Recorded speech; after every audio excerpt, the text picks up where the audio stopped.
Hey, good afternoon. Jason Phillips from Appraise. I'm a couple hours north of Toronto, Canada. We're getting ready to fire up a cold start 1970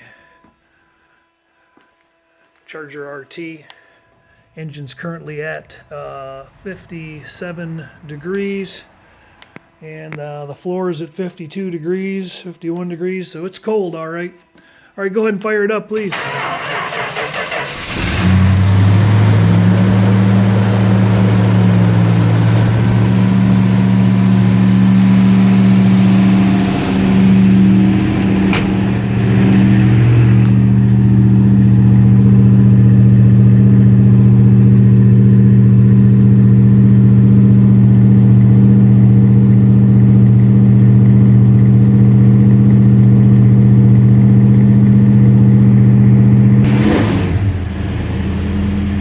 Obviously not seeing any cold start smoke going on, not hearing any lifter chatter, no knocking, and no tack. I'm going to back it out into the sunshine here and see what we got. And while we're waiting for it to heat up, XS29 tells us we have a true RT car. U-code 440, 1970 0G. That was a St. Louis built car. Car is equipped with its original fender tag. As we can see, we'll get it out of the garage here in a minute. They made about 8,500 U-code cars, a little more than that. And I think about 7,100 of them were automatics. Balance were 4-speeds, under 1,500 4-speeds made in 1970. Hemis were, of course, the rarest of all. They made about 112 of them, split between 50-50 between automatics and pistol grip cars. V-codes were next rarest, and just under 700 of those, again split pretty evenly, about 340-ish plus minus each, the 4-speeds and the automatics. So I'm getting ready to get underneath the car. Cursory look tells me it's in really nice shape. Paint stands real tall. It's got a rare green bumblebee stripe. Mostly you see those in black. Fender tag, I saw the original broadcast sheet's been kept in a binder. The owner of this vehicle actually got that broadcast sheet and the broadcast sheet of another car that some employee accidentally stuffed in this car, so it's got an extra broadcast sheet for somebody else's Charger. Well, jumping ahead a few paces, went around and did an exterior body digital paint meter and magnet test on the car. And the car has got good magnetic adhesion in some areas and a little less. A business card style magnet like that will only stick to about 18 or 20 mils of paint, and they start falling and sliding after 20 to 22. So the meter, the digital paint meter, doesn't read above 30, and so sometimes it's hard to get a read on the thickness of paint. Here we got 3 mils. And down here we go all the way up to 30 mils in a matter of inches. So, and you can see where the magnet is still sticking 27 to 30 mils. So you get much heavier than 30 mils. I said 20 or 22 mils. It depends. Right there, I won't get a magnet to stick. So again, now what we're going to look for is these are all the lower areas that I've tested. I went through and tested some higher areas, and up here where there wouldn't be rust, no beep means we're getting no read. INFL, there you go. So this is an area that we know got skim coated, and or unless there was a ding that was blocked out. But there's a really good chance that the whole car got skim coated, which is why we've got higher readings, both high and down low. So that being said, the car does have some intermittent magnetic adhesion throughout the bottom and a weaker adhesion. Don't see any signs of bodywork popping out, anything abusive or unusual. No major swelling. Down low, a few small stone chips that I'll point out here in an exploded view shortly. We got about similar results on both sides. I ran out of magnets. I couldn't paint the whole car with magnets, so but this will give the onlooker a good general idea of the car is not lacking adhesion. And one more quick peek on the passenger side. We're reading 13 there, and we're getting no read on the quarter, but that's because these door lines have been blocked out really nice, really flat. The door lays in there better than it did from production. And the doors open and close really nicely with a 2-finger effort. I don't believe these doors have been rebushed. Barely any movement there, and I don't even have to push that hard. Right about there. Other door closes very nice as well. We'll jump on to the numbers. We've got a 0G174697 original decal sticker in the door. Here, let me close that door since I'm here and show you how easy that does. Close. Oh, there we go. Up here we got G174697. U0G17697. Our course support number is going to be hard to see inside the tank of this radiator, but I'll get a still photo to show the onlooker. But it's there, 0174697. Can't focus in. 5.6. It's got a Hemi radiator in it instead of I think it should be a 6.1. So replacement radiator. We'll get underneath and look at the numbers on the motor and transmission momentarily. The engine bay looked like it was in really good shape. Some original paint showing up for sure on this core support that's been touched up. Inner fender is original paint that's been touched up. You can see the difference where the fenders on the vehicle were actually painted. Top end of the firewall was painted and down beneath was not. So a little bit of survivor paint in the engine bay, and we're not looking at any weird buckles or space anomalies down along these inner aprons. Got a little space right here, but I don't see a kink or a crease. We'll look hard when we get underneath the vehicle. Hood pad.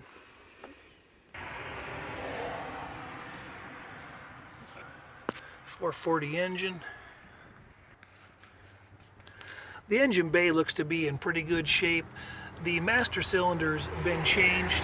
A 70 would have brake lines coming off the engine side, and this one's got brake lines coming off the outside of the master cylinder, but it does appear to be a correct unit. The car's got some great equipment, including factory installed cruise control, air conditioning. It's a power windows car. Antifreeze looks nice and clean and green. We didn't heat that up too much. Just pulled the dipstick, and the oil is very clean and full. It's at the proper hash marks. I'll pull the transmission stick out here shortly. Don't really see any evidence of prior collision damage in the headlight baffles. And because of the fact that there's some original paint to be witnessed, that's a nice telltale sign that we haven't seen a collision in the front end and then repair work. Do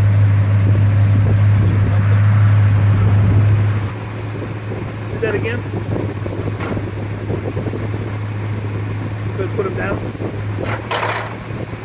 right, let's turn it back on and then shut the car off. Interestingly enough, the A07, this car does not have that equipment package on it, but it does have the hood insulator, sound deadener underneath, and cruise control, but it doesn't have the 383 small carburetor setup with a 256, I think was the rear end in the turnpike package, and This car does not have that, so it's not a turnpike package, but it has some of the similar options. Go through those later. Looking over the underbody of the vehicle, the sound deadener looks very, very original. This area is a little bit greasy, probably from a seal throwing some grease coming out of the back of the tail shaft seal. But the floors are in really nice shape. All the corrugation looks great. Doesn't look like there's any patches this side or the other. Pinch welds down along here. Real nice all along between the inner and outer rocker structure. Frame sections look really, really nice. I didn't notice any tears or elongations in the die holes. So far, so good. Up here there was a little notch banged into the drop pipe for the exhaust to clear the suspension there. There's a little bit of room and clearance there, so impeding the flow just slightly. While we're on this side,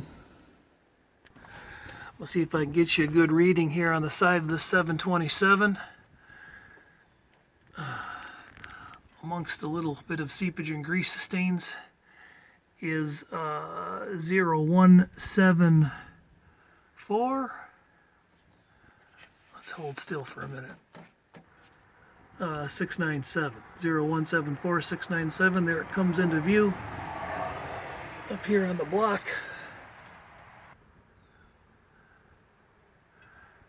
0174. Move that up there. Where'd you go? There we go. 174. Oh boy. This never gets any easier. 697. Try to clear that in a little better. There we go. Getting some grease on my screen here. My hands are getting dirty. A little bit of seepage there on the tranny pan, but not leaving any fluid to be noted.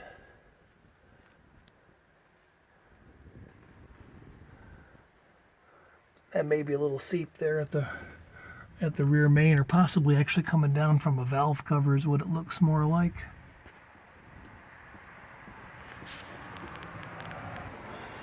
The back sides of these Flowmaster mufflers, there's a little bit of a grease buildup on that side, probably from where the seal was letting by, and might be able to smell that when we're running hot. Back here in the rear frame rail sections, everything looks nice and solid and clean. There's not a lot of arch left to those springs. Floor pan and wheel tubs look really nice from down here. Here's a little better look at the passenger side floor pan and rocker pinch welds. And what we have is essentially more of the same duplicate information from earlier on the vehicle.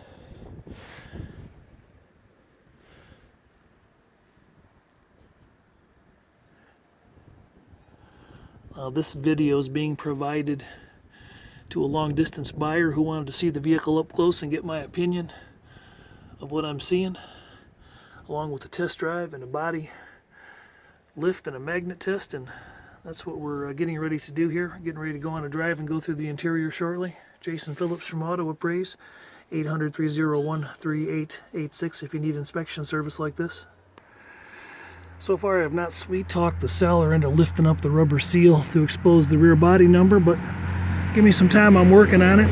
You can see the original tabs to align the quarter panels are still present, so these quarters have not been changed out. And again, going over the rear body, frame rails and gussets, extensions, etc. No tears, no elongations, no patches seen in the trunk extensions. Original rubber plugs present.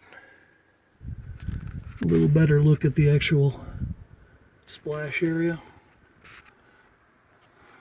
Original corrugation in these, the rolled portion of the steel. correct rectangular chrome tips. Gas tank looks like it's in nice shape. Didn't smell any fuel down here. 8 3/4. The broadcast sheet. Oops, I went upside down on you there, sorry. The broadcast sheet indicates a 323. Got air shocks added to help give those rear springs some buoyancy. Axle doesn't appear to be leaking on the ground. Backing plates look like they're in pretty decent shape. No evidence of bleeding leakage. Let me bring that into focus a little bit. There we go. And again, I'm upside down. Sorry about that. How is that? Is that better? Looking down the side of the body, it's a straight body and it's pretty impressive. Definitely been blocked out very nice. You can see the reflection of the trees across the street 40-50 yards away, and good detail. Not really any heavy or excessive orange peel. No real big dings or dents that somebody left unworked. Feature line looks really nice shooting down the side of the car. A couple little chips touched up there. A couple little stone splash chips down here. These are aftermarket wheel opening moldings. We'll go through the bright working lenses here in a minute, and they fit pretty nice. They don't fit they're not identical to the radius of the quarter panel, but they don't have a little bit of gap is marginal. It's not bad. It's what you get these days. Door handles have been changed. I saw the originals in a box downstairs in the seller's garage, or in his basement rather. The trim on the car remains to be in pretty good shape. These appear to be original RT badges, and they show very little patina. The mirror shows just a little bit of patina. Not enough to be concerned about or change. Very little bit of dotting on the bottom of the vent frame windows, but I would be surprised if maybe those were replated. Since I haven't. No? Fair enough. Stainless appears to be polished up pretty nice. 15B on the wiper arms. I do believe that is correct. The moldings were all pulled and polished probably when the car was repainted. Just a very little bit of pitting on this vinyl top surround trim. So minute that I don't know if it's almost not worth mentioning, but it's there. The vinyl top itself is in pretty good shape. This vinyl top is believed to be an original top. The current owners had this car since 1994. It was the top that was on it when he bought it. Car was repainted back in 09, base clear, per the trim tag and the broadcast sheet, FF4, light green metallic. I gotta go back and look at the code on that green stripe because I don't remember. But the trim is all in really, really nice survivor shape. Just a little bit of mild patina on the fuel filter cap. The lenses are in really nice shape with one small ding to be noted along the left side. A little bit of a depression right there, but repainted and trimmed out nice. A little bit of wear showing on the original Charger RT badging.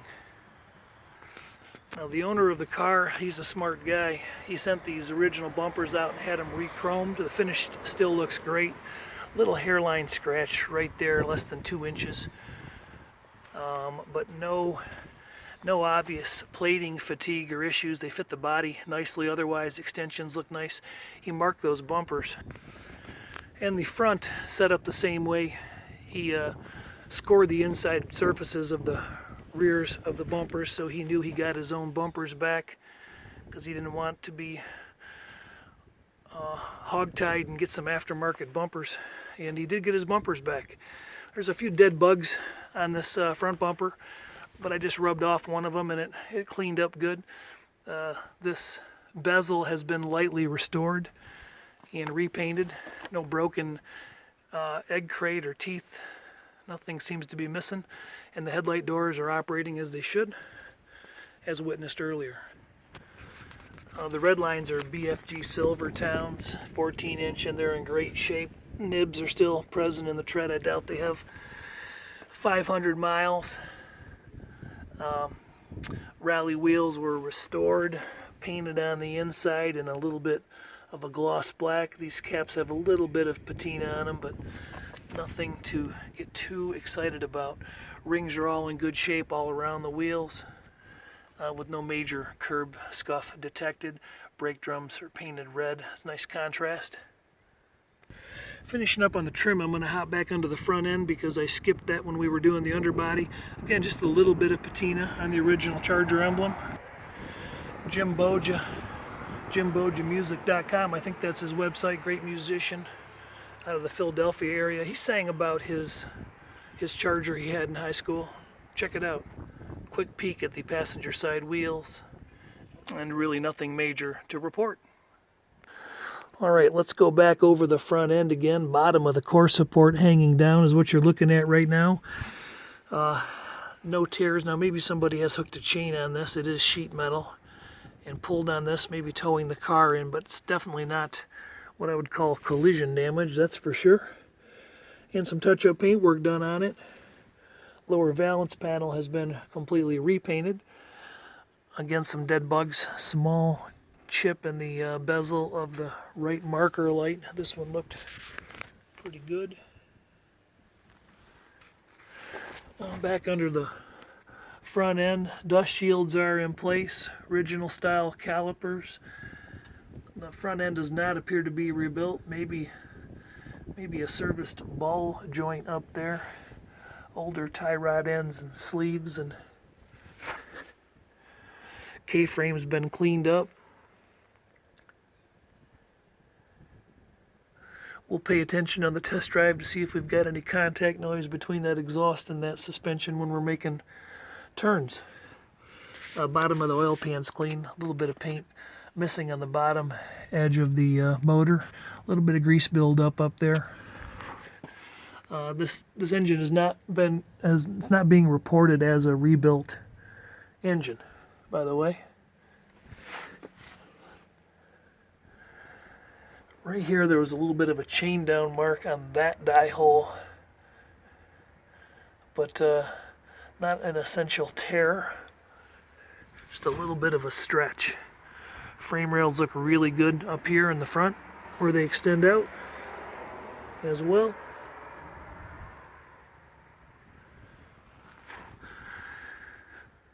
So we'll take it for a ride and see how the suspension runs down the road. Not sure if I showed the quarter panel tabs earlier. If I did, I'm showing them again. Here we go. Here we go. And again, more of the same on the inside splash area.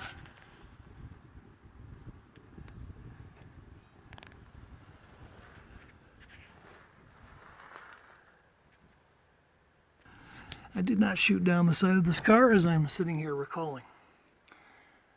Spitballing down there, again, nice and straight and flat. Door line looks great.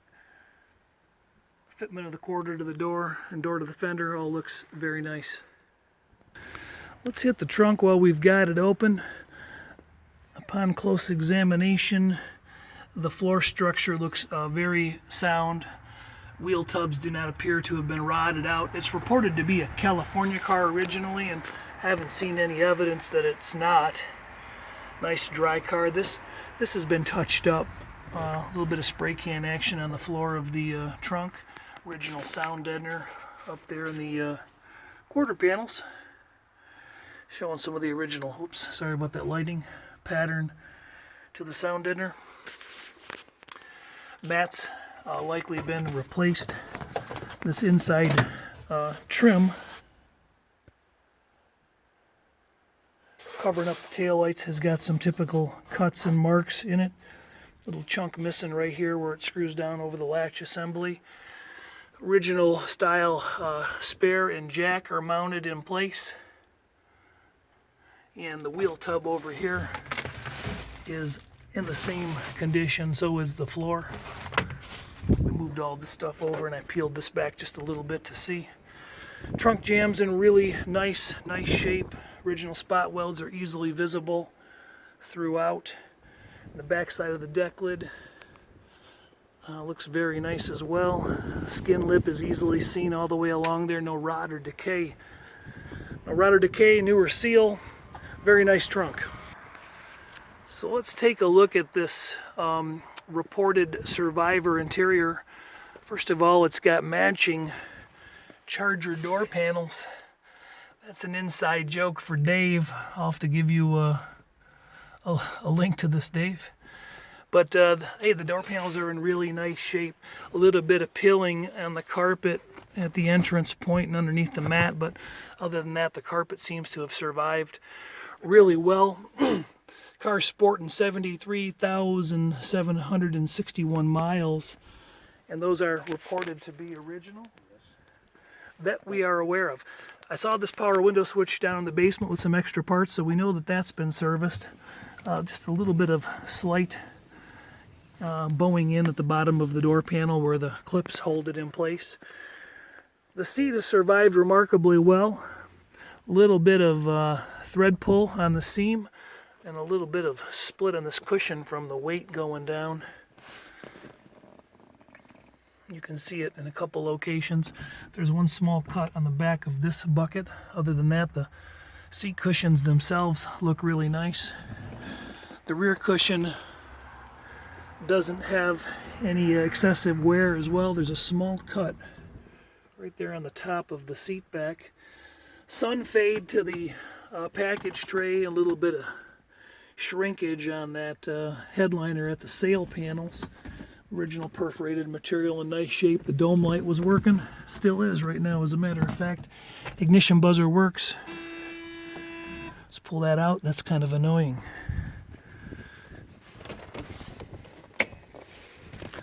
The seats tilt forward and backward as they should. A few entrance scratches on the plastic seat backs. A little bit of pitting on this rear console chrome. That's nothing too unusual to be seen. The little bumper that stops this seat and runs in there is broken off and needs to be replaced. These mats were fabricated up by the current owner. The carpet actually is in really nice shape, no color fade, and this probably actually in hindsight is a replacement piece. But same condition applies on this side. So seats, carpet, dashboard, we didn't really cover the dash yet, but the wood grain, it's in nice shape. The gauge faces look original, those do not look restored. Steering wheel has survived nicely.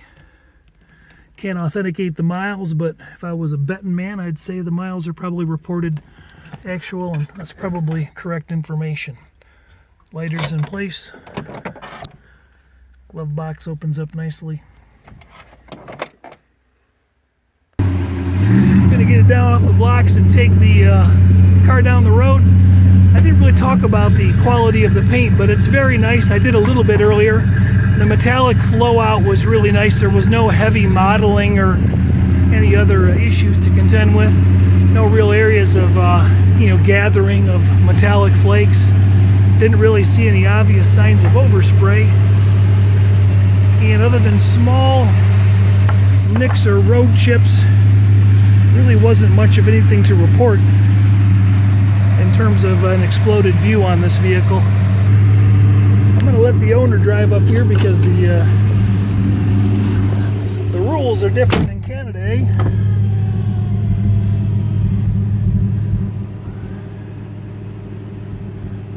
Power window motor works nice. A little bit of roller hash mark scratches here. A little bit of an ignition miss you can kind of hear happening. You want to roll those other windows up for me while you're on that side, please? Yep. Wait a second here. Alrighty. That one's up. I got these over here. Okay, that one's up now. Yeah. Okay. And your driver's one?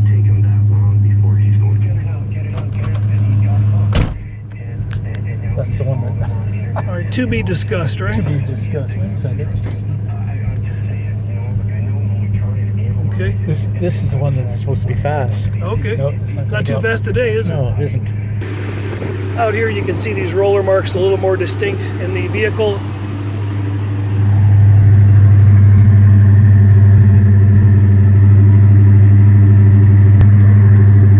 Alright, we have left, we have right.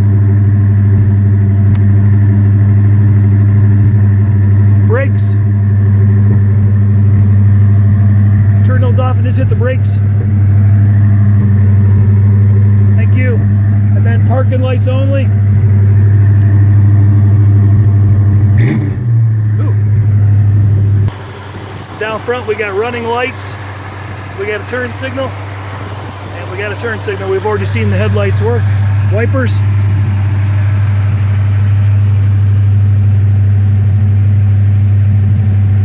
And they're sweeping. Car hasn't really warmed up much yet. Gas gauge appears to be working. We're holding about 60 pounds of oil pressure. Temp's not coming up yet. We'll keep an eye on that. I've got a low thermostat and I forget what it is. Forgot to show the console earlier, but the lid opens and closes. It's a little bit fickle. It's a two-handed effort, but it works. The wood grain's in nice shape. And the trim is pretty well survived, a few little miscellaneous marks. All right, let's hit the road, huh? All right, off we go. There's first to second.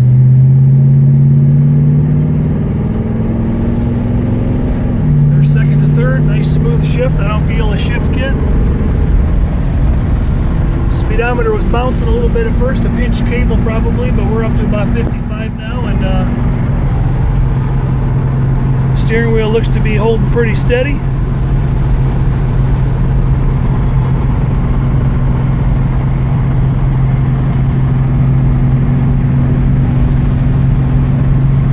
I apologize, this video got a little bit long, but we kind of went into a bunch of extra detail.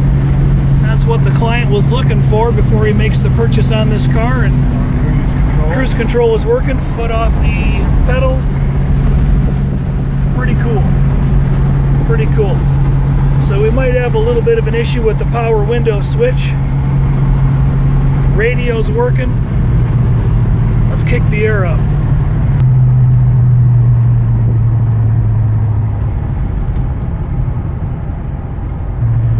Car's also equipped with a rear window defogger.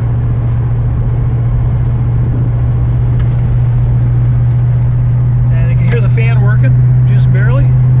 That's not very good lighting. Sorry, I'm blasting you into the sun there. And definitely feeling some cold air coming out. I don't have my temperature gauge with me, but that is definitely cooler than the outside. I'm trying to get him to run it up to 120, but I just haven't convinced him yet. That won't happen. That won't happen? No. You don't do that up here in Canada, eh? That's all right. That's about 65 miles per hour, correct? Yeah. St. Louis built car, so it's not going to be in kilometers.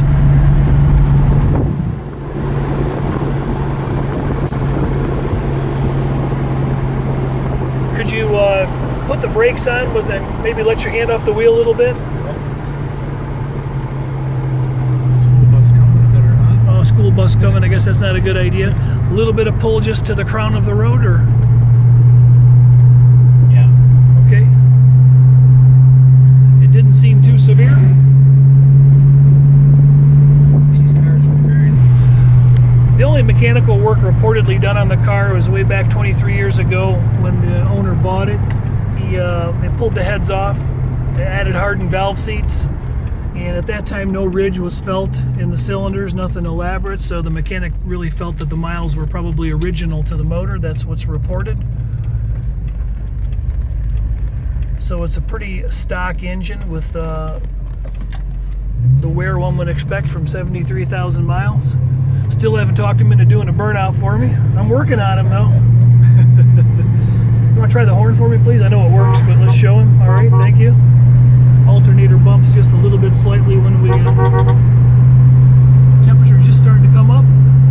The gas gauge only works from about 3/4 down. Reportedly, it'll chase you down to an empty tank, but it won't show a full tank. Float's probably got some issues. I don't know if the washer squirters work, but we don't want to try them going down the road and mess the car all up. I don't think there's any in it. Jason Phillips from Auto Appraise. I'm finishing up a really long video. I apologize for that. I'm up a couple hours north of Toronto, Canada, checking out a 1970 Charger RT car, 440 automatic, really well equipped car. Power steering, power brakes, air conditioning, cruise control, power windows, electric rear defrost.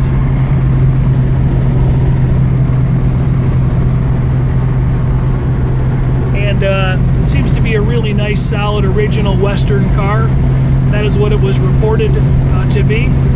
It does have a pile of extra parts that may or may not be going with the car. Well, thanks for riding along. All right, we're going to do the customary Chinese fire drill, and I'm going to jump in and drive the last mile or two. I don't know if it's politically correct to call it a Chinese fire drill anymore, so let's just call it a fire drill. And we're off. I had to promise I wasn't going to do a burnout, so I'm sorry for the disappointment. The next buyer can do that. The next buyer can do it, so he says. Yeah. All right. Well, it seems to be floating down the road pretty good. Steering wheel is not, what's the speed limit here? 50? Well, we're 10 over. They throw you in jail up here for going 10 over? No, they won't. Does passing gear work in it? Yes, Would it be okay to check that? Yes, it does. All right, there's 70. I bet that's the fastest we've gone in this car since you've owned it, right? All right, we're gonna wrap up. We'll do a quick walk around before we get back. Otherwise, this video is gonna be too long to load. I just put my magic touch on that window button and look, I got it up. There we go. Got a little bit of wind noise coming in that vent window, nothing too serious. It's gonna show that my hand's off the wheel here and applying the brake. The car stops pretty straight. I think it was just the crown of the road in the area that we were at, because it's not really pulling to any aggressive amount. Nothing really worth. I don't feel any pulse, and the pedal's nice and high. So that's it's looking good.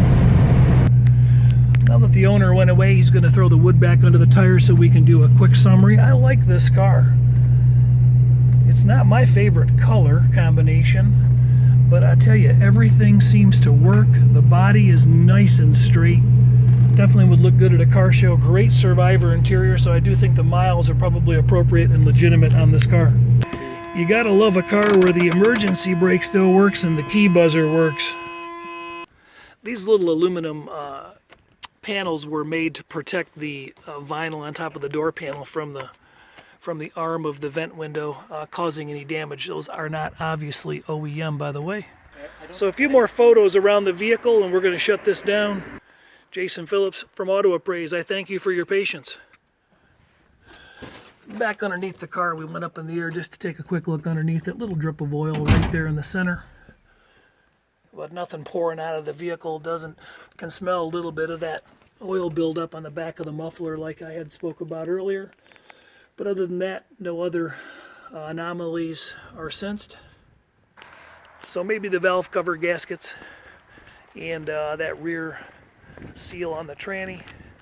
For some service work, Jason Phillips from Auto Appraise, 800-301-3886. Thanks for hanging out. Have a great day.